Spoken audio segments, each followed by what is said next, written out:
purpose of this discussion today is to introduce you to something that was used by our forefathers for survival but can be a fun hobby that anyone can enjoy today. So go back in time with me for a moment and picture a young but very hopeful early American family leaving their small home to move westward. As they packed their meager belongings in their horse-drawn wagon, more than likely one of the things that they deemed the most important to take along on their journey was their cast-iron Dutch oven. This very important item was probably not considered a luxury item, but actually quite crucial to their survival. So today we're going to take a look at a brief history, the uses, learn the methods and tools needed, and the various things that you can make in the Dutch oven. So first, let's look at the history. The Dutch oven dates back to the 7th and 8th century. In the 16th century, the Dutch way of making the ovens became much more advanced than the European way. So an Englishman named Abraham Darby went to the Netherlands in 1704 to learn more about this system.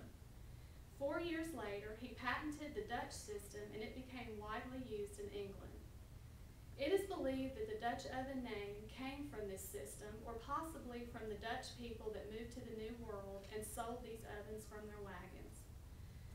George Washington fed his troops with the Dutch oven pot, and his mother Martha stated in her will that she leaves all of her cast-iron kitchen furniture to her nieces and nephews, proving just how important the Dutch oven was to her. Thomas Jefferson sent Lewis and Clark on their expedition. While they were on their trip, they had to discard most of their belongings, but they did return with their gun and their Dutch oven pot. The final design of the Dutch oven was done by Paul Revere himself. He was a blacksmith. The old design had a more rounded lid. He made the new lid flanged to keep the ashes out of the food. He also added legs to the pot so that you could easily put a heat source underneath the oven. The pots come in different sizes, designated on the top of the lid. The number represents the width of the pot. The sizes range from size 5 to size 22. A size 5 holds about a pint of food, and a size 16 feeds a group of 20. There are 2 fuel sources for heating the oven, wood and charcoal. There's a simple formula to remember when you're using charcoal. You take the size of the pot on the lid and you add 3 to the size.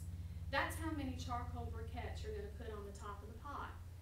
Then you'll take the size of the lid and subtract 3, and that's how many briquettes you'll put underneath the pot. This will keep the food inside the pot at 325 to 350 degrees. There are just a few tools that you're going to want to use with your Dutch oven, the most important being the lid lifter to remove the lid without getting burned. You'll also need oven mitts, a small broom to sweep the ashes from the top of the lid, and a shovel to move the coals. The Dutch oven is extremely versatile. It can be used to bake, broil, stew, fry, and roast. You can also flip the lid over and fry eggs on the bottom side of the lid. Even though it's very rugged and easy to use, it does require some special care. You will need to season the oven to create a slick, non-stick surface. When you wash the oven, you need to keep 2 things in mind. Never use a harsh abrasive because this will remove the seasoning from the pot, and never place a hot oven in really cold water because it could crack. Dutch ovens can be used to cook almost anything, from stews and chili to roasts and chicken, and also cobblers and desserts. Almost anything that you can make in a regular oven, you can make in a Dutch oven. To summarize, the Dutch oven has a rich and colorful history, dating all the way back to the 7th century, and it's a very important part of our heritage. It doesn't require much to use other than a heat source and a few tools, and it requires minimal care. So in conclusion, imagine with me once again, but this time picture yourself sitting around a warm campfire with family and friends. Each person around the fire is enjoying friendly conversation while watching the pots cooking over the fire. On this particular night, the 3 pots contain Brunswick stew, fresh yeast rolls, and a peach cobbler for dessert. Now that is a wonderful and rewarding hobby.